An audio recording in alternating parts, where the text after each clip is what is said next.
po tayo sa ating mensahe. Ang title nga po nito ay yung tinatawag na Behold a New Thing. Kasi nga po, di ba, lagi ko pong naaalala na pag month po ng August, nga po sa ating kalendaryo, di ba, ay 8 nga po, di ba? At kapag nga po pa nakita natin yung 8, nakita natin walang katapusan po yun, di ba? Ibig sabihin infinite. Kaya po tinuturo talaga sa amin na itong hindi ko alam ko nasabi na rin to ng ibang tao, di ba, na yung August nga daw po ito ay bagong buwan, sabi niya new beginning. Ito rin po yung mga bagong opportunities, mga bagong bagay po sa buhay nyo. Kung sawa na po tayo sa paulit-ulit, di ba, na sitwasyon ng buhay natin, nagigising sa umaga, tatrabaho, uwi, galing trabaho, tutulog, o cellphone, o kaya kung ano mang ginagawa natin, ngayon po i-claim natin yung bagong bagay. Naiintindihan po, katulad po nitong nasa picture, di ba, na alam niyo po ba, ang mga itinanim nating buto, di ba, sabi po doon, basta nga daw po alagaan natin, ano daw po yung maging spring forth po yun. Kaya yan nga po yung binabanggit na verses kanina na binasa. Kaya basahin po natin itong Isaiah 43:18-19. Diyan po tayo mag-focus. Sabi po dyan, remember ye not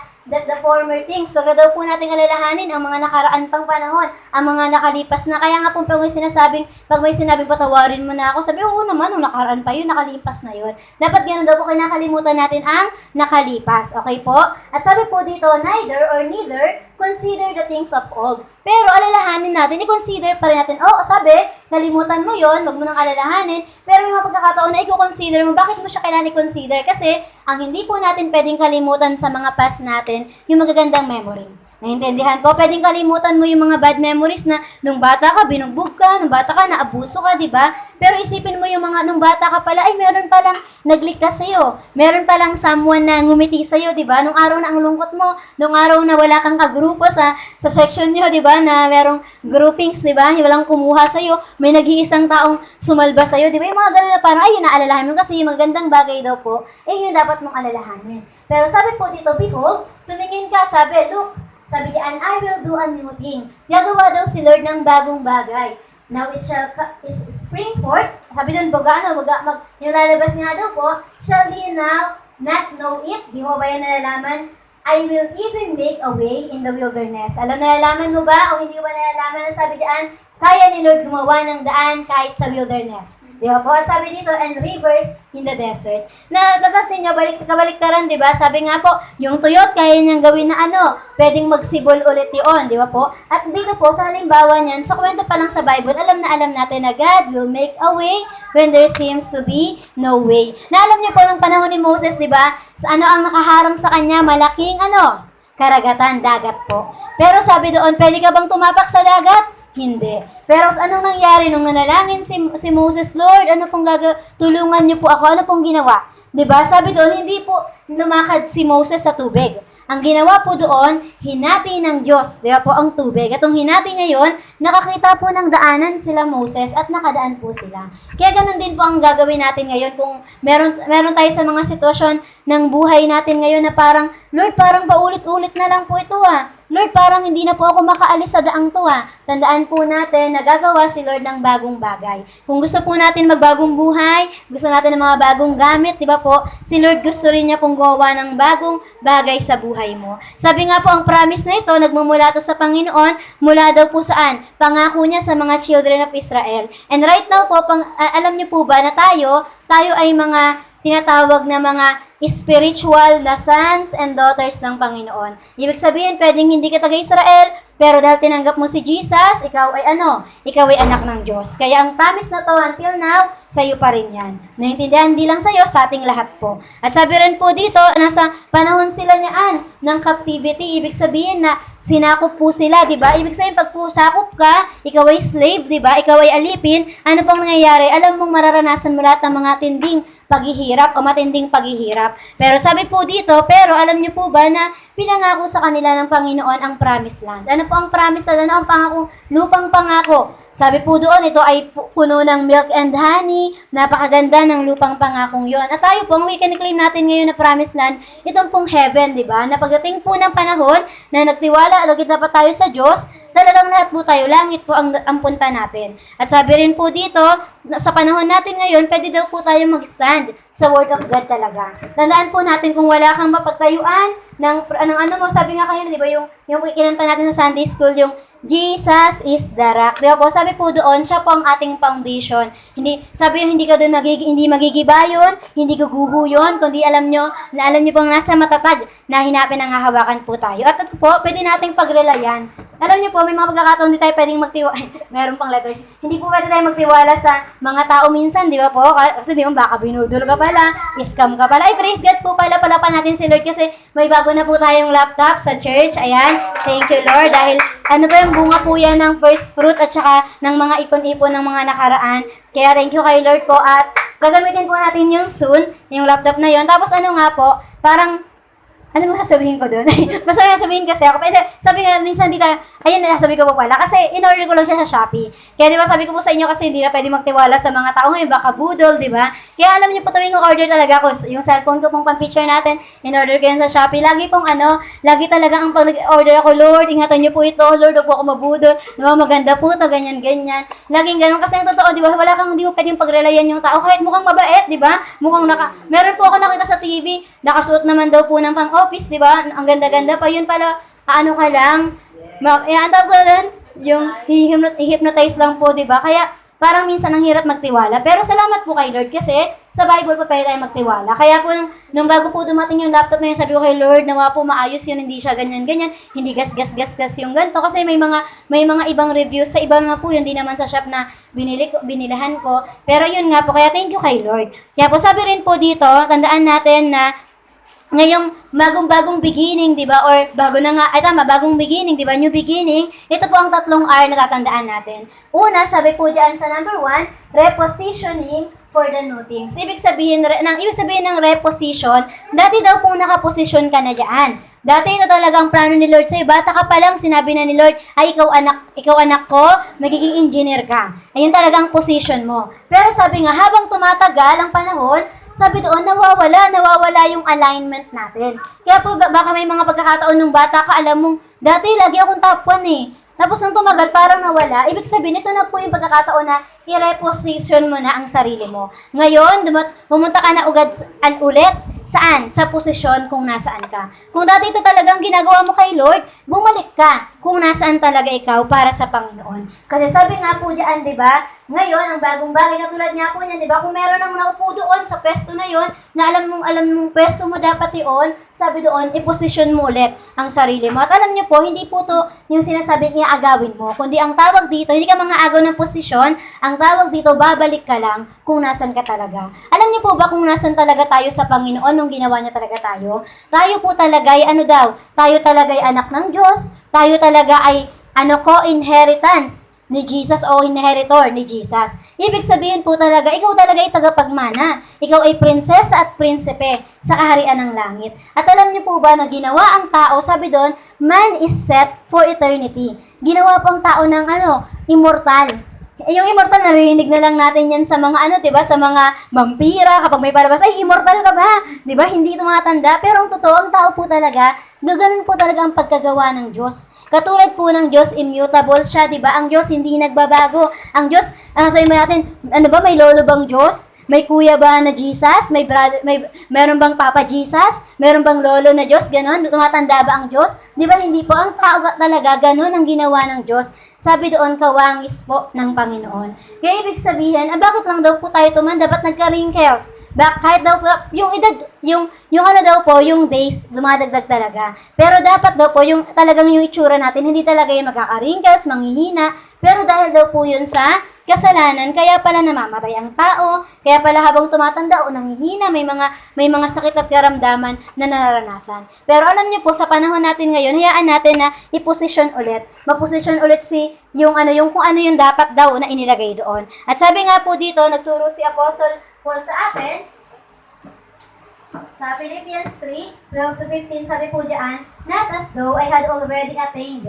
Sabi niya, either we're already perfect, but I follow after, if I may apprehend, for which also I am apprehended of Jesus Christ. Sabi niya po dito, brethren, I count not myself to have apprehended. But this one thing I do, isa lang daw po ang inaalala niya, forgetting what lies behind. Sabi niya, forgetting those things which are behind. Kalimutan na ang mga nasaan? Ang mga nakalipas. Sabi po dyan, and reaching forth unto those things which are before. Ngayon, mag-move forward ka na. Press forward na daw po. Sabi kasi dito, I press toward the mark for the prize of the high calling of God in Christ Jesus. At sabi po sa 15, let us not therefore, as many as be perfect, be thus-minded. And if in anything ye be otherwise minded, God shall reveal even this unto you. Tandaan po natin na sinasabi nga po niya dito na ang success daw po talaga, tandaan nyo ha, hindi ito yung pagtingin sa nakalipas mong ginawa.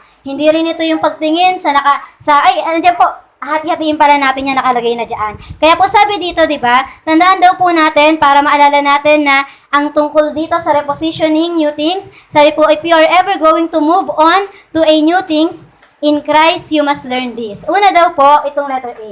You cannot depend upon past victories to sustain you. Ano pong ibig sabihin niyan? Hindi daw po pwede tayong mag-dwell o tumingin, depende, di ba? Sa mga past victories natin. Kung wari po merong sumali ng Miss Universe, di ba? Hindi niya po pwedeng sabihin na nung 1990 nanalo ako sa Miss Universe. Ang tagal na pa pala, no? Ayun po yung taon na pinanganak ako. Di ba? Ibig sabihin, okay, pwede nating sabihin nung grade 1 ako, top 1 ako. Ang usapin daw po, kung ano ang ginagawa. Ay, grade 4 ka na ngayon. Diba? Ang usapin kung ano ka ngayon. Kaya hindi po natin pwedeng ipagmalaki na, ay ikaw, iniyayabangan mo ako. Alam mo bang ganito ako dati? Hindi po ganon. Wag daw po tayong, o kaya, may mga pagkakataon daw po, may mga tao naman na kapag naging victorious na, o kaya umokay na daw po ang buhay nila, nag-ano na sila, stagnant na, tumitigil na sila. Hindi na po sila nag-improve pa. Ganon din po sa amin. Alam niyo, laging sinasabi po, ang tinuturo sa amin sa church, nasabi doon, nung nag-anniversary po tayo ng 11th year sa Putatan po, di ba? Alam niyo po, lagi sinasabi na kapag nag-anniversary tayo maganda yung anniversary, successful to. Pero sabi doon, ano pa yung mas great?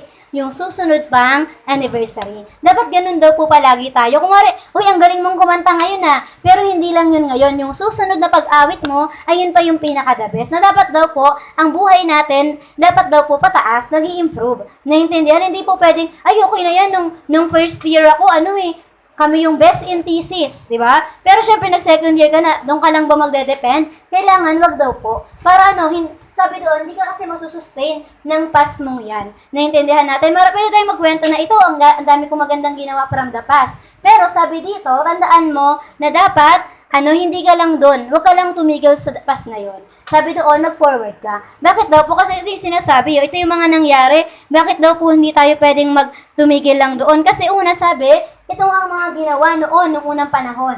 Leaving Egypt. Naalala niyo po ang ginawa ng Panginoon? Di ba? Tinulungan silang makaalis sa Ehipto sa pang-aalipin sa kanila. Pangalawa, ayan, success po yan kasi katagumpayan yan. Nakita nilang natalo yung mga taga-Egyptian. Pangalawa, na-conquer po nila yung land ng Canaan. Naalala niyo yung time ng Walls of Jericho? Di ba po? Wala silang ginawa, pero kapangyarihan po yun ng Diyos. At sunod, pangatlo, sabi dyan, fighting of prospective conquerors. Ang dami po nilang napagdaanan na panalunan ng mga kalaban. At pangapat, sabi dyan, survive a split in their country. At naranasan nila yon. Yung alam niyo po yung naghati. Kaya nga po kaya nga sila napunta kung saan-saan. At sabi dito, ang tanong, ito po ang question, The question isn't what has God done? Sabi diyan, hindi naman question kung ano yung gagawin ni Lord o anong ginawa ng Panginoon. Ang question daw po, what is God doing in your life right now? Oo, yung mga bagay na yan, nagawa na yan ng Diyos. Kaya nga po, di ba, lagi nating sinasabi na kung nagpagaling ang Diyos po noong unang panahon, kaya niya rin po magpagaling ngayon. Kung bumuhay po ng patay ang Panginoon noong unang panahon, di ba? Sabi, kaya din pong bumuhay ng patay ngayon. Kung sabi nga po, di ba, niligtas tayo ng Diyos noong unang panahon o ng mga karakter sa Bible, kaya din daw po natin yon ngayon sa tulong po ng Panginoon. Kaya ngayon, ano po ang ginagawa ng Diyos sa buhay natin? Ayan, tayo po ba ay tumataas ang pananampalataya o parang habang tumatagal, yung tinatawag po nilang tumatandang paurong, yung meron po sila sabi ba, kung kailan naman to tumanda, paurong yung pagtanda kasi parang hindi po natuto sa buhay. Sabi po diyan, or what is it that you want Him to do in your life right now? Ano daw po ang gusto nyong gawin ng Panginoon sa buhay natin? Di ba? Kayo po ba, may mga goal pa rin po ba tayo or goals? Yung sinasabi natin na, Lord, po sa year na ganito, ito po gagawin ko. At lagi po nating tandaan na dapat hindi po tayo nag-i-stop lang sa bagay na yan. Alam niyo po, mga Israelita, natawag po silang mga makakalimutin daw po. Alam niyo bakit? Kasi po, may mga pagkakataon naliligtas sila, ginawa ng Panginoon. So, alam niyo po yung time nang nakalabas sila sa Egypt, nung nasa wilderness na sila. Alam niyo po ba, nung time na sinabi ng mga Egyptian na, ano ba yan, Moses, wala naman kaming makain dito. Buti pa dun sa Egypt, may pipino, may sibuyas, di ba? Di ba, yun yung mga pagbanas ni Bible, yun yung binabanggit, di ba? Pero alam niyo po, ano pong ginawa ni Lord? Nagbaba, di ba, ng tinapay mula sa langit na hindi po nila pinaghihirapan, hindi nila binake, hindi nila ginawa, kundi galing po sa Diyos. Pero nakita natin, si Lord po ang nag-provide. Tapos sabi nila, ano ba yan, lagi na lang, dahil po nila reklamo, di ba, binigyan tinapay. Ano ba yan, lagi na lang tinapay. Meron po ba sa inyong ganun? Ba yan na, lagi na to ulam namin. Di ba? Naisip nyo, nagreklamo po sila, di ba, na, ano ba yan, tinapay na naman. Di ba po? Kaya anong ginawa ng Panginoon? Yung mga quails po, di ba, yung pugo, di ba, pinakain po ng meat yung mga tao. Tapos sabi nila, walang tubig, walang ganyan. Anong ginawa po ng Diyos? Diba? Sabi kay Moses, sige, extract mo ng once yung bato, diba? At lalabas yung tubig. Kaya lahat po ng kailangan nila, pinaprovide po ng Panginoon. Pero ang nangyayari, nagiging makakalimutin, di ba po? Nakakalimutan yung mga ginawa po ng Diyos. Pero tayo, wag po tayo mag-stay lang sa past natin, ha, na mga victory, ha. Hindi yung porket nakabenta na ako ng bahay na 1 milyon, okay na yan. Hindi ko na kailangan pa ng mga susunod pa. Kasi tandaan, yung susunod, ayun pa yung mas best. Okay po? Tandaan nyo lagi yung sinasabi sa Bible na yung may greater pa kaysa doon sa bagay na yon. Okay po? At sunod po, pangalawa, sabi dyan, you cannot allow your past, sabi dyan, failures to possess you naman. Ito naman po, hindi naman din pwede na yung past natin, yung alam nyo ba na may mga tao po kasing yung nakaraan nila failure. Okay, yung mga nakaraan nila, alam nilang di maganda. Kaya po alam nyo yung ginagawa nila, ay hindi na lang po siguro. Kuwari, meron pong tao na ang galing naman talaga niyang sumayaw. Pero dahil natalo siya sa isang contest ng pagsayaw, hindi na po siya sumayaw. Napansin niyo po yun na hindi po pwedeng yung mga failure natin, i-possess po tayo. Yung hinahawakan ka na parang dahil sinabihan ka lang ng once na ang bobo mo talaga o BOBO, naisip mo na buong buhay mo, ayun na. Hindi po ganun. Tandaan niyo po kung may failure, tandaan niyo ang turo sa amin ano ang fail. Sabi doon, yung fail daw po may meaning yan, di ba? Sabi diyan, first attempt in learning. Ibig sabihin, kung nagkamali ka ngayon, first attempt pa lang yan. Ituloy mo ulit, gawin mo ulit, gawa ka ng panibago. Di ba po, yung gumawa po ng penicillin, di ba, sabi doon, hindi naman talaga niya yun gustong gawin. Sabi doon, nagawa niya yun in a mistake. Pero ano pong ginagamit natin ngayon? Pero nagagamit yung penicillin, di ba, sumikat at nakilala po yan, di ba? Kaya ibig sabihin, yung mga ganong bagay, laging tandaan na, hindi yun yung mag-determine kung sino po kayo. Yung past failure nyo, hindi yun yung mag-determine kung sino kayo. Tandaan nyo, ang mag-determine palagi ay kung ano ang sinasabi po ng Bible. Sabi po kasi dito, God gave them the temple. Ito po, tandaan nyo, ito po yung mga past failure na ginawa po ng mga Israelita. Sabi diyan, binigyan sila ng templo para saan? Pananambahan po nila. Diba? Para makapagsamba sila sa Diyos. Pero sabi dito, anong ginawa nila kay Lord? Nilagyan nila ng mga idols, yung mga churches, yung mga sambahan. Pangalawa, sabi po dito, God gave them the truth. Ipinakita na ni Lord ang katotohanan. Pero sabi doon, they live and proclaim a lie. Ang katotohanan, sabi ni Lord, pagpapalain kita, iingatan kita, gagabayan kita, di ba? Sundin mo ang Panginoong mong Diyos, di ba? Pero sabi doon, ano ang nangyayari? Pero nabubuhay sila sa kasinungalingan. Pangatlo, sabi dito, God gave them His command. Meron nga po, di ba, sabi ko sa inyo, 10 commandments. Nagawa niyo po ba yon? Di ba? Tayo po talaga, lahat tayo nag-fall short doon. Hindi natin yun talaga perfectly na nagawa. Una pa lang yung no other God before me, di ba? Hindi na agad natin yan nagawa kasi may mga pagkakataon, may iba tayong Diyos, may iba tayong inuuna, di ba po? At pero sabi dito, binigyan sila ng commandment, pero ano lang inisip nila, baka suggestion lang yan? Ay siguro yung sinasabi ng Bible, suggestion lang. Kung gagawin ko ba o hindi. Pero ang katotohanan, gusto talaga ni Lord, gawin mo yan kasi para sa ikabubuti mo po. Pangapat, sabi dito, God gave them wealth. Binigyan tayo ni Lord o sila ng wealth, di ba, ng kayamanan. pero inabuso nila. Di ba po, may mga tao na pag first time magkaroon ng ganito, kaya nga daw po, mahirap sa isang tao magkaroon ng biglang yaman eh. Kasi alam niyo po kung bakit, kung lumaki ka sa hirap, tapos biglang yaman, kasi baka hindi mo alam paano mo siya panghawakan. Di ba po, may mga tao na, yung alam niyo po yung mga nagkaroon ng ganito, tapos dahil nga hindi naman naging good steward, kumari, dito nga lang daw po sa church, di ba? Yung mga, kumari, pag ikaw ba, binigyan ka ni Lord ng sahod na 5,000, tapos yung tithes nun, magkano ang tithes nun? 500, di ba? Kaya mo na bang ibigay kay Lord? Di ba? Kung hindi mo pa kayang ibigay, baka hindi mo magamit ng mais, baka abusuhin mo lang, di ba? Kasi paano kung 1 million na pala, di mo na maibigay, Lord, ang bigat eh. Ano po, baka makabili na ako nito ng pang-grocery namin ng isang buwan. Kaya dapat, umpisa pa lang, alam na natin, maging maayos na po tayo. Di ba kung ano yung kayamanan na meron ka, sabi nga sa amin, kung ano ang meron ka, yun yung yung talagang paramihin mo, ayusin mo po, di ba, maging tapat ka sa bagay na yun. Kaya sila, di ba, binigyan sila ng yaman, pero inabuso po nila. At panglima, sabi po diyan, God gave them Himself. Ang pinakamahalaga nga po, o pinakamaganda po dito, di ba? Si Jesus nga mismo binigay. Meron pong verse sa Bible, lagi po itong ginagamit, na sabi nga kung si Jesus, kung ang ama nga po, ibinigay niya ang anak niya, di ba, ang buhay niya, ano pang hindi kayang ibigay ng Diyos sa atin? Di ba po, parang iniisip ba, baka di ako kayang bigyan ni Lord ng kaibigan? Kung kung yung buhay nga ni Jesus na ibigay para sa iyo ano pa ang hindi?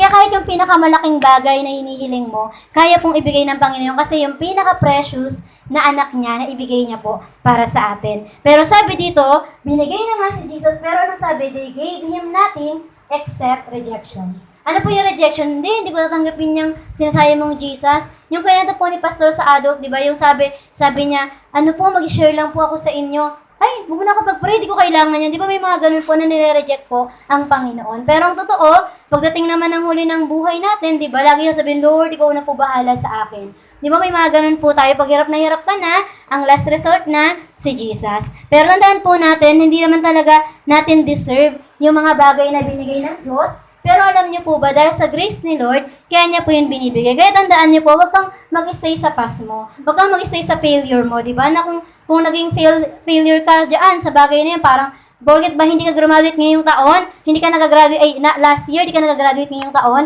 Syempre hindi, di ba? Habang nagpapatuloy ka, may pag-asa. Kasi merong Jesus. Habang may Jesus, meron talagang pag-asa. At sabi nga po, sa letters na naman, you cannot live, sabi po dyan, saan? On yesterday's faith. Hindi rin pwede na mabuhay ka na, ay alam mo nung kabataan po ako, active ako sa church. Hindi mo pwede nung kabataan ka lang. Ay nung 10 years old ako, active talaga ako sa church. Ay paano po ngayong 20 years old ka na? Paano po ngayong 30 years old ka na, di ba? At sabi doon, hindi pwedeng yung faith mo, nandun lang nanatili from the yesterday. Kaya nga po sabi, di ba, ang mahalaga nga sabi sa Bible, magkaroon kang ng faith na katusing liit ng mustard seed. Alam niyo po yung sesame seed? Ganun lang daw po kaliit. Pero sabi doon, and it will grow naman po. At least, nag-increase. Diba, nung bago kang Christian, dati naisip mo, ang laki naman ng 300 pesos. Dati po, nung bata ako, nung estudyante pa lang po kami, hindi naman po kasi talaga kami ang baon ko po araw-araw 20, kaya nung time na may swimming po sa church, tapos 300 ang bagan, naisip ko, wala, ang laki naman nun, laking-laki na po ako nun, kasi 20 nga lang baon ko araw-araw. Pero alam niyo po ba, ayun yung una kong faith, 300, ay bigyan ako ni Lord ng 300. At hindi po yun hindi po ako pinail ng Panginoon. Kaya nabigay po yun, bata pa po ako nun. Tapos sunod na nag-outing naman, 500. Tapos sabi ko, palaki ng palaki. Pero habang palaki ng palaki yun, pataas din ng pataas yung pananampalataya ko. Na ibig sabihin, habang gano'n nakita ko, ay, binigyan nga ako ni Lord ng ganito dati eh.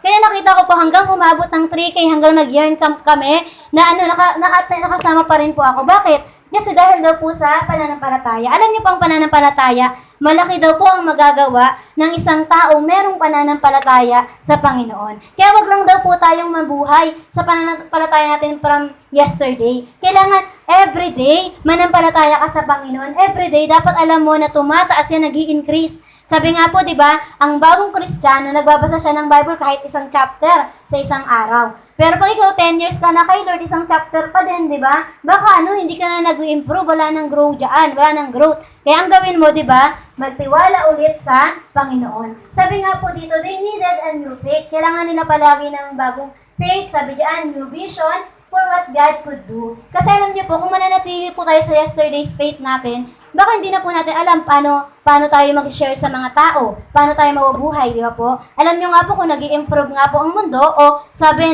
nag-excel, di ba? Ganun din daw po ang mga pananampalataya natin. Dati daw po, nung panahon ni Jesus, di ba, uso si Jesus, kahit boses lang ni Jesus, tapos nasa labas nagtuturo, di ba, nakikinig. Ngayon po, yung mga estudyante, pag kung walang TV, di ba, walang visual aids, ay, ba tinuro yan sa mga teacher na dapat may visual aid ka ha, dapat colorful, di ba po? Kung wala sila makita sa harap, nako, hindi talaga natin makukuha atensyon nila, di ba po? Kaya ganun din po sa atin sa pananampalataya. Kailangan, nagaano po yan, ang ibig sabihin po ba ito, kalimutan natin yung tinuturo sa Bible? Hindi. Dito po tayo kukuha kasi araw-araw may new learnings ang Bible. Akala nyo po matagal na itong naisulat, di ba po?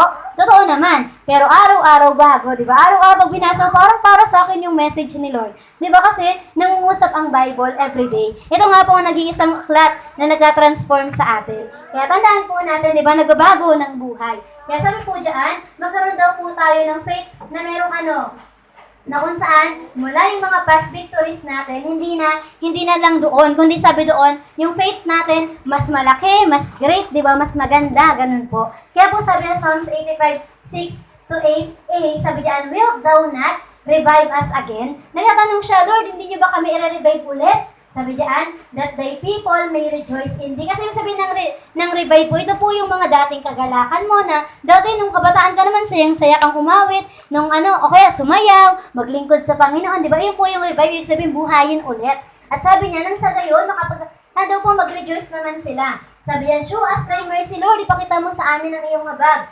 O Lord, and grant us thy salvation. At sabi po sa 8, I will hear what God the Lord will speak, for He will speak peace unto His people. Kaya alam niyo po, lagi maging ganun daw po tayo na natandaan niyo po na yung faith daw po natin, laging talagang laging nag-i-increase. Na kung saan araw-araw, parang kapag nga po nalulungkot tayo, lagi nating sabihin na, Lord, papasahin po ako ngayong araw. Di ba yung kantahin natin yung create in me a clean heart, yung restore unto me the joy of my salvation. Kasi araw-araw po ang gusto ni Lord, maging maayos po ang buhay natin. At sunod po, sabi po dito sa pangalawa, ayun po yung una, yung reposition, na wag daw po kayong mabuhay sa past victories, failures natin, at magdepende sa yesterday's faith. Ang pangalawa, sabi diyan, i-reposition natin yung mga sarili natin, saan daw? To what God wants to do in your life now. Ibig sabihin, ano ba ang gustong gawin sa'yo ng Panginoon? Baka po sa oras na ito, nangungusap talaga si Lord sa'yo. Tandaan mo, makinig ka kung ano ang gustong sabihin ni Lord sa'yo. Kasi sabi diyan,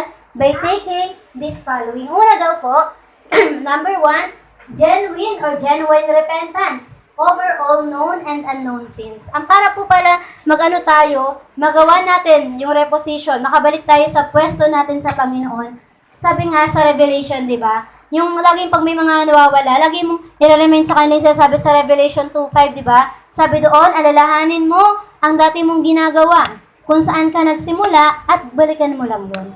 Ganun daw po. Tuwing may isip mo na, ano nga ba ako dati kay Lord?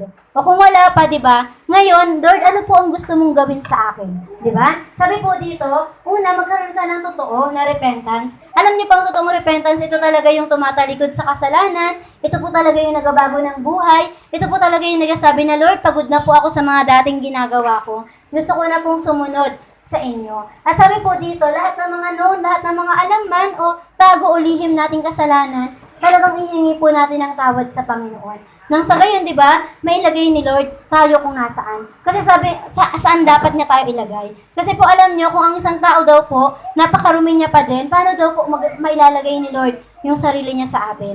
Kaya nga po, di ba, lagi tayo nag-pray na, Lord, tulungan niyo po ako, may empty po yung heart ko. Kasi yung puso ko po, marumi po talaga to. Lord, yung mga past na failures, mga hurt, mga pains, di ba? Alisin mo po yun sa akin. Nang sa gayon, pag inilagay ni Lord yung sarili niya sa atin, alam niyo po, nagiging maayos na ang lahat sa buhay po natin. At sunod, letter B, sabi niya, turn away from our wicked ways. Ano po yung mga ginagawa ng mga wicked, ng mga likong tao, di ba? O sabi, makasalanan ng tao. Dapat daw po, alisin na po natin yan and turn to God in righteousness. Na ibig sabihin, ito, hindi naman to gusto ni Lord eh. Hindi ko na lang to gagawin. Di ba po? Bakit ba sabi niyan, forget your ugly past. Pangit po ba ang nakalipas mo, di ba? O pagkalimutan mo na yan. Huwag ka nang magsabi, ako po kasi, tinorture po ako ng bata po ako. Ngayon, malaki ka na. Di ba? Yung mga sugat nag-heal na, nawala na, wag mo nang alalahanin. Kasi papalungkutin ka lang nun. At sabi po dito, in anticipation of the glorious new thing God wants to do for you. Na ano ang gusto mong alalahanin? Excellent anticipation. Sabi diyan, talagang you are looking forward. Ano yung gustong gawin niya ni Lord sa akin ngayon? Ayun yung gagawin ko. At sabi diyan sa letter D, you position yourself by calling on the living God. Ngayon po, talagang tumawag tayo sa totoong Diyos. Na Lord, lalagay ko na po yung sarili ko kung saan niyo po ako gusto. Kung gusto niyo po talaga akong maglingkod po sa inyo, maglilingkod po talaga ako. Lord, kung gusto niyo po talagang gawin ko po ito, gagawin ko po ito. Para sa kalulugod ng Panginoon. Sabi nga po, God has promised to do a new thing. Do you wish God would work as He did in days of old? Gusto niyo pa rin po bang kumilos ang Panginoon katulad ginawa niya from before or from the past sa mga Old Testament people or New Testament people? Sabi po dito, are you ready for a new beginning? Ready na po ba tayo sa bagong bagay na gagawin ni Lord sa atin? Dapat kung ready ka na, ang tao daw kung ready sa mga bagong bagay na gagawin ni Lord sa atin, ibig sabihin, you are looking forward na rin sa bago. Hindi na yung old na ikaw. Hindi na yung old sa, ay, alam ko wala pagbabago sa buhay ko nung laging ganito ginagawa ko. Ngayon, babaguhin ko na. Sabi po dito, katulad nga po ng tinuro ko sa inyo, di ba last time, yung mystery of habits. Kung alam mo yung mga habits mo na hindi naman pang successful yon, dun ka na sa bagong habit, di ba? Na kung saan gagawin kang successful through Christ Jesus nga po. At sabi nga po dito, ready na rin ba tayo na talagang kumilos ang Panginoon sa buhay natin? Once again, i-reposition na natin ang mga sarili natin. Wag na po tayong wag na po tayong mag-go with the flow lang. Wag na po natin sabihin lagi yung bahala na si Lord, kundi dapat daily po, Lord, ito po yung goal ko ngayon. Gusto ko, Lord, ito po dati ginagawa ko sa iyo, oh. Di ba, may mga tao po nagsasabi, dati talaga, active talaga ako dito, dati talaga ito ang ginagawa ko. Ngayon po, pwede nyo pa rin pong gawin. Tandaan nyo po, hindi pa huli ang lahat. Lagi at lagi po, pwede natin gawin ang mga yan. Sabi nga po sa Bible, wala po si Lord pinipiling edad. Di ba po, napansin nyo, 100 years old na si Abraham, pero nagkaroon po ng anak, di ba po? 600 years old si Noah, pero nakapagtayo ng arko, di ba po? Isipin niyo yung mga ganong bagay, di ba? At si Josiah, 8 years old, naging hari. Yung sabihin, wala pong pinipili ang Diyos na edad. Sabi na hanggat nandyan ka, pwede ka talaga na gamitin ng Panginoon. Kaya sa pangalawa, sabi po dito sa point natin, na pangalawang R natin, ito po yung revelation of new things. Kanina, i-reposition mo na yung sarili mo. Pangalawa, i-reveal ni Lord ang mga bagong bagay daw po sa buhay niyo. Alam niyo po, ang maganda pong verse sa Bible, yung sinabi sa Deuteronomy 29:29, sabi niya po doon, ibibigay niya daw po yung revelation o yung mga sekreto niya ng Diyos dun sa mga close niya. Gusto niyo po yun? Yung parang, ang saya po nun, di ba? Pag alam niyo, di ba ang saya po na, parang friend, ikaw lang pinasinabihan ko ng sekreto ko, ha? Parang isipin na, parang may tiwala to sa akin. Parang talagang, yung silang lahat, di nila alam, pero ako alam ko. Ganon din daw po sa atin. Kapag meron po tayong Jesus, alam niyo po, may mga pagkakataon na yung mga revelation ni Lord, para sa iyo lang yun. Tapos alam mo ba, yung para sa yung bagay na yun, ikaw din mismo ang magbe-benefits, ikaw din ang makikinabang. Kaya po sabi nga po dyan sa Isaiah 43:19, I am doing a new thing. Ngayon gumagawa na po si Lord ng bagong bagay.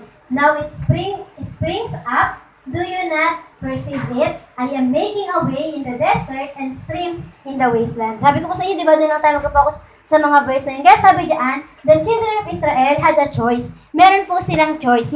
Pwede silang pumili talaga. They could view their past. Pwede silang umisip na, doon lang ba ako sa nakalipas ko? Or sabi diyan, and the problems of their present. Or they could focus upon what God wanted to do in their lives. Ano daw po ang pwede nating fokusan sa ating mga buhay? Pwedeng ito daw po yan. Sabi dito, you will receive revelation of the glorious new thing God is set in your life. Makaka-receive ka ng glorious na revelation na sinet daw para sa iyo ng Panginoon. Pwede rin naman sabi ito, you must develop a faith that can see the invisible. Gusto niyo po yun? Yung nakikita niyo yung sinasabi nga na nakikita mo kung ano ang future mo talaga sa Panginoon. Katulad daw po ni Moses, di ba? Pinakita na hindi sila magpe-perish sa mga taga-Egyptian. Katulad din kay David, di ba, na pwede niyang i-cut yung head ni Goliath. At sabi rin po dito, katulad din daw po ng Hebrew men o nung si Shadrach, Meshach at Abednego na hindi po nasunog sa apoy. Diba? Ganun daw po na parang pwede nating pagkatiwalaan ng Panginoon sa mga bagay na ito. Kaya nga po sabi dito, in order to discover what God wants for you, para daw ma-discover o malaman natin, ano daw po ang gagawin natin. Una, sabi diyan, you must see yourself as God sees you. Ano daw po? Tingnan mo ang sarili mo kung paano ka tingnan ni Lord. Sa palagay niyo po ba, pag tinignan ka ni Lord, sa palagay mo ba, negative ba ang sasabihin sa'yo ng Panginoon? Siyempre, alam ko na po ang sasagot. It's a big no. Hindi. Kasi ang tingin sa atin ng Panginoon, alam niya na maganda ang future natin. Sabi po sa ano, di ba, favorite po nila to, yung favorite nila, kalimutan ko, no? Yung 29, Jeremiah 29:11, di ba po? 11 naman. Ayan, sabi di ba? For I know the plans I have for you, plans to prosper you and not to harm you, plans to give you hope and a future. Kaya po sabi sa Romans 8:1, hindi ka na ito. Sabi diyan, there is therefore now no condemnation to them which are in Christ Jesus, who walk not after the flesh, but after the Spirit. Ibig sabihin, hindi ka na kinokondena ng Panginoon. Di ba? Kung dati, alam mong nagkamali ka, nagkasala ka, hindi ka nang tingin ni Lord sa'yo. Lord, nagmura po kasi ako. Hindi ka tawagin ni Lord na palamura. Ang tao lang po yung gumagawa ng bansag sa atin, di ba? Pag nakitang mataba, ay baboy. Pag nakitang mapayat, ay payatot. Pag nakitang mukhang nerd, ay ang weirdo. Pag nakitang ganyan, kung ano-anong tawag, di ba? Pero ang Diyos po, hindi ganun ang tawag niya sa atin. Ang alam niyo po ang pangalan niyo kay Lord, you are love. Sabi po dyan, you are blessed, di ba? You are, ano pa? Wala na masabi, no? Sabi nga, you have a bright future. Kaya sabi po dito, tingnan mo po ang sarili mo, anong gagawin mo? Para malaman mo ang gusto ni Lord sa'yo, tingnan mo ang sarili mo kung paano ka titingnan ni Lord. Okay? Pag tayo lang daw po, pag eyes lang yan or eyes lang natin yan, pwede na makita mo yung mapangit lang no? Minsan po, di ba, sa bond paper, ang puti-puti ng bond paper. Pero madalas, kung may nakita tayong isang tuldok doon na itim, ayun pa natin nakikita. Tama po? Di ba? Minsan ganun O kaya sa paglilinis din daw po ng bahay, hinugasan mo lahat ng hugasin. May nag-iisang kutsara na tira doon sa lababo kasi may kumain. Tapos iniwan yung kutsara doon. Sabi, ano ba naman yan? Ang tamad-tamad mo. Di ba? Para sa, lahat yan hinugasan ko. Tapos ayun ang nakita mo. Minsan, ganun daw po yung mata natin. Pero ang mata ng Diyos, di ba? Tumitingin siya from what is the best. Di ba? From what behind? Ano yung best doon? Ano yung maganda sa taong to? Di ba pwedeng makita na itong taong to, puro to, chika to ng chika, mamarites to. Pero kung nakikita pala sa kanya ni Lord, ay pwede nito i-share ang Word of God. Ang i-share niya yung Word of God, kahit daldal pala ng daldal yan, sige, i-share niya. Ganun daw po. Kaya tingnan natin ang mga sarili natin, ano ang nakikita sa akin ni Lord? Hindi ng katabi mo, hindi ng kung sino. Okay po? At pangalawa, sabi dyan, you must see your possibilities. Ay, nawala. Sabi dyan, as God sees them. Dapat daw po, makita mo yung mga possibilities, magandang bagay, kung paano tinitingnan ng Panginoon. Sabi nga sa pangalawa, di ba, I am making a way in the desert. Akala natin, Lord, parang wala namang daan dito. Pero kay Lord, meron. Di ba nga, sabi dito, sa tao, imposible, pero with God, all are possible, di ba? Kaya nga po yung nakalagay na impossible, palitan mo na gawin mo ng I'm possible. Di ba po? Yung impossible, palakihin mo yung I, lagyan mo apostrophe, di ba? Ay, apostrophe pa tawag doon? At sabi doon, gawin mo, I'm possible, kaya ko yun. Saan? Lagay mo pa yung Philippians, di ba? Yung sasabi doon na, I can do all things through Christ, di ba? Sa tulong po ng Panginoon. Kaya sabi po dyan, we don't need to understand Him. Hindi mo yung karang intindihan na, Lord, paano ba kita unawain? Gaano ka ba kalaki? Di ba yung nagtatanong, sabi sa Bible, ang earth, tuntungan lang yun ang paan ng Diyos. Di ba ang heaven ang kanyang trono? Gaano kalaki si Lord? Hindi usapin kung paano mo aaralin sa logic mo kung ano ba ang Panginoon, di ba? Hindi mo isipin, matanda ba si Lord? Naging tao ba siya?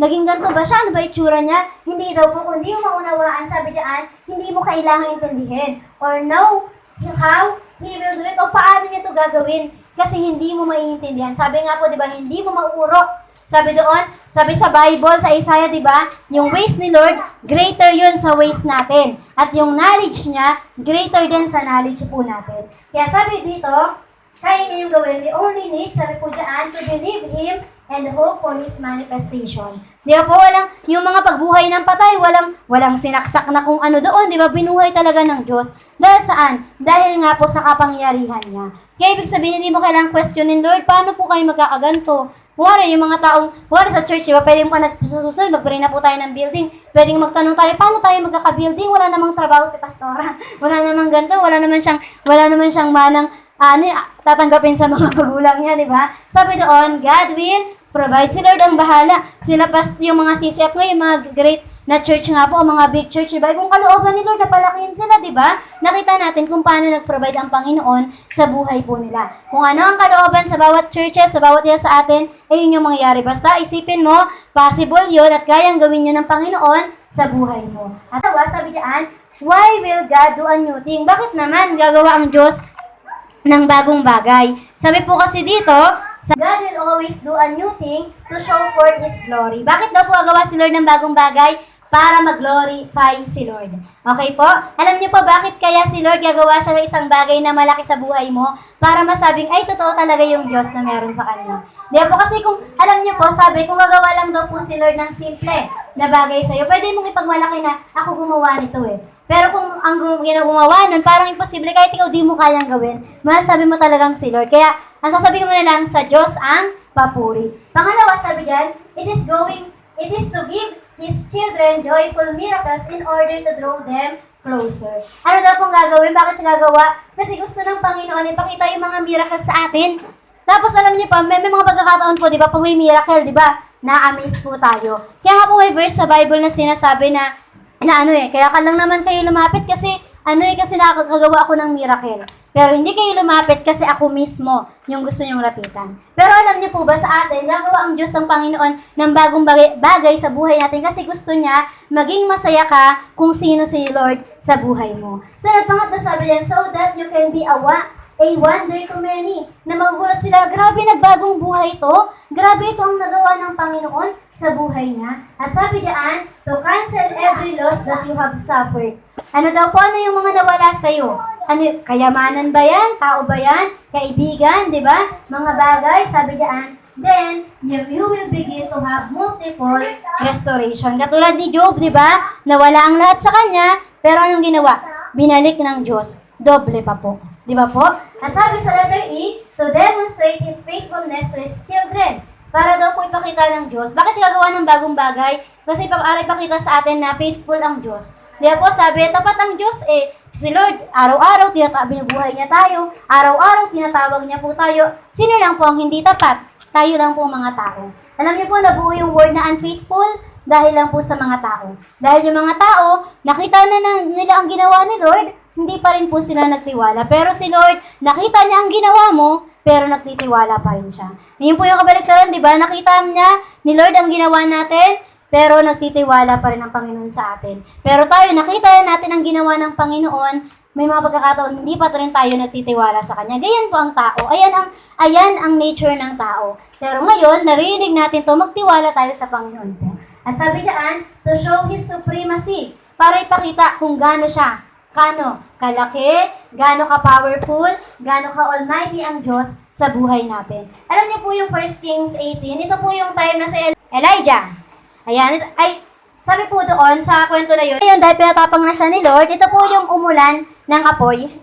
Alam niyo po yun? Sabi niya, ngayon matapang na, bago po siya maging mamblema, ito muna matapang talaga siya, malakas loob niya. Sabi niya, o sige, lahat kayo, yung 400 na Baal, para pong mga false prophet, mga sinungaling, o mga mandaraya pong mga propeta. Sabi, sige, tawagin niyo lahat ang Diyos niyo, at kung saan mayroon silang altar, sabi kung saan babagsak ang apoy, ayun yung totoong Diyos. Kaya alam niyo po, ang nangyari, si Elijah, nakaupo lang siya dyan sa gilid. Inaantay niya maghapon, magdamag, yung mga 400 po yun, tumatawag sila sa Diyos nila. Lord, hindi ako alam kung anong tawag nila sa Diyos nila. Magbaba ka ng apoy dito. Pero alam niyo ba, hanggang humapon na wala pa rin. Meron pa nga pong sinabi sa Bible na, sabi pa ni Elijah, baka natutulog yung Diyos niyo, gisingin niyo. Kaya walang apoy, di ba? Parang inaano-ano niya pa yung mga yon. Tapos alam niyo ba, hanggang humapon walang nangyari. At maya-maya nung siya na, sabi niya, sige, basain niyo po ng 7 beses ng tubig, yung altar. O, di ba, pag binasa po natin ng tubig yan, obviously, hindi apoy, di ba? Pero alam niyo po ang nangyari, bumaba po tumawag siya, Panginoon, ipakita mo po sa mga tao na ikaw ang Diyos. Sa pagsabi niya lang pong yun, bumaba ang apoy. At alam niyo ang ginawa, pinatay yung mga sinungaling na propeta. Ganun po kalaki ang kayang gawin ng Panginoon. Kaya niyang ipahiya yung mga sinungaling, mga manluloko, di ba? At kaya niyang patunayan siya po ang dakila sa lahat. Kaya ibig sabihin, di ba, gawa si Lord ng bagong bagay. Bakit? Kasi great siya. Hindi dahil sa great ka, hindi dahil sa good ka, siya mismo, siya ay good at siya ay great. Di ba po? At sunod po, sabi dyan, to set His people free. Alam niyo po, para tayo ay palayain. Kaya di ba po, lagi niyo pong tandaan, mabuhay ka sa pagpapalaya ng Diyos sa iyo. Sunod, sabi dyan, certain things in our lives will hinder the new things that God wants to do for us. Ano daw po ang mga dapat tanggalin natin sa buhay natin? Kasi ano pong tawag dyan? Ito po yung mga hinder mga hadlang sa mga gagawin ni Lord. Una daw po, laziness. Paano may gagawin si Lord kung wala kang gagawin, di ba po? Alisin daw po natin yung pangit na habit na yan, yung pagiging tamad. Pangalawa, foundational battles. Ito po yung mga nangyayari sa pagkakataon na yung alam niyo po, ay ito kasi nangyari before Kaya akala mo hindi ka tutulungan ni Lord, tanggalin mo na yan sa'yo. Sunod, living an unbroken life. Kung nabubuhay ka pa sa bagay na puro ka na lang, puro broke, yung ano ba naman yan, naghihirap ako, sira buhay ko, huwag daw po kasi nakakahinder yan sa gagawin ni Lord sa buhay natin. Sunod, when you have not been baptized in the Holy Ghost. Alam niyo po ibig sabihin ng not been baptized in the Holy Ghost? Kasi nga po, yung tulad po yung sinabi ko sa inyo last time, di ba, na ang mga Kristiyano daw po talaga, nagiging powerful sila kung meron silang Holy Spirit. Naintindihan? Ibig sabihin po, talagang pag ikaw nabautisman ka ng banal na Espiritu, katulad daw po sa Pentecost, di ba? Nung dumating yung apoy ng Spirit ni Lord, di ba? Anong nangyari? Tumapang po sila. Kaya ganun din po sa atin. Ang natural na ikaw, mahiyain. Ang natural na ikaw, mahina. Pero ang Holy Spirit, malakas siya. Di ba po? At kaya niyang gawin ang mga bagay-bagay. Kaya kung nasa iyo si Holy Spirit, nagagawa po ang lahat ng bagay. At sunod, sabi diyan, living in unrighteousness. Siyempre, hinder din po yan sa paggawa ni Lord ng bago kung nabubuhay ka pa sa kamalian sa buhay.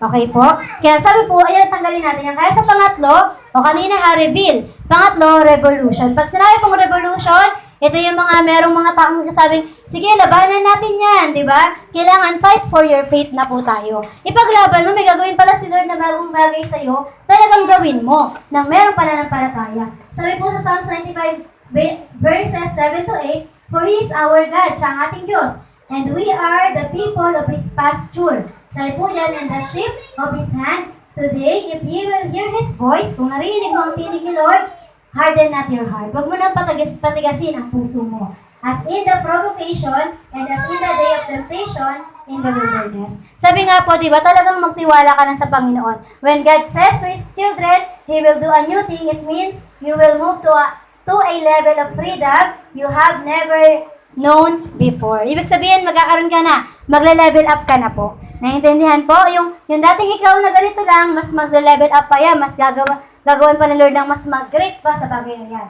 Sabi niya, it also means that God is about to surprise your enemies beyond recovery. Di ba? Kung akala mo dati talunan ka, yung kaaway ang panalo sa iyo ngayon, nasusurprise ang kaaway. Na ngayon ay matapang na itong lingkod na ito ng Diyos, itong Kristiyano ito talagang kaya na nitong manalangin, kaya na nitong magpatuloy para sa Panginoon. At sabi diyan, the Lord is starting a new thing in your life, family, business, and ministry. Are you prepared for it? Kung alam niyo po ba nagagawa si Lord ng bago, ready ka na ba? Di ba po, sino lang daw pong bibigyan ni Lord ng mga bagong bagay? Yung mga taong ready na. Tinuturo po sa amin, tinuturo ko po sa inyo yung sinasabi doon, yung heaven daw po, para lang yun sa mga prepared na mga tao. Paano pong prepared na tao? Ibig sabihin, yung heaven, kung para lang sa prepared na tao, sila yung mga taong talagang gumagawa para sa Panginoon. Kaya ang tanong, kung gusto mo ng bagong bagay, ready po ba tayo? O mananatili tayo sa laziness natin o sa mga habitual natin na hindi naman kaaya-aya sa Panginoon. Kaya sabi po dyan, sige po, there are principles to follow in embracing the new things. Ito pa mga prinsipyo. Una, don't live in condemnation. Huwag ka nang mabuhay, saan? Sa mga pangkukondena sa'yo, sa mga negatibong bagay, sa mga dating akala mo ikaw. Pangalawa, sabi dyan, over past sins and mistakes. Do not consider the things of old. Huwag mo nang alalahanin ang mga dati pa po. Ayan ang una mong prinsipyo. Huwag mo nang alalahanin ang mga dati pa. Pangalawa, believe in the God of a new beginning. Maniwala ka sa Diyos. Diba? Ng bagong buhay. Behold, I will do a new thing. Ayun po ang sinasabi niya. At sunod, letter C, expect God to begin now. Halayaan niyo po na magsimula na ngayon. Mag-start na po ngayon yung mga bagay na gustong gawin sa inyo ng Panginoon. Now it shall spring forth. Kaya sa next pong slide dyan, sinasabi nga po dito, last na po yan, nasabi dyan, di ba? Alam niyo po, meron daw pong bibigay sa atin si Lord. Sabi, new blessings. Pero ang tanong, ready ka ba? Ready ka ba sa pagpapala ni Lord? O kapag natanggap mo yon, hindi mo pala alam, ayun na pala ang blessing ni Lord. Di ba sabi nga po, minsan ang trabaho, blessing ni Lord sa atin eh. Pero minsan, hindi siya nagiging blessing kapag nakikita mo nakakapagod.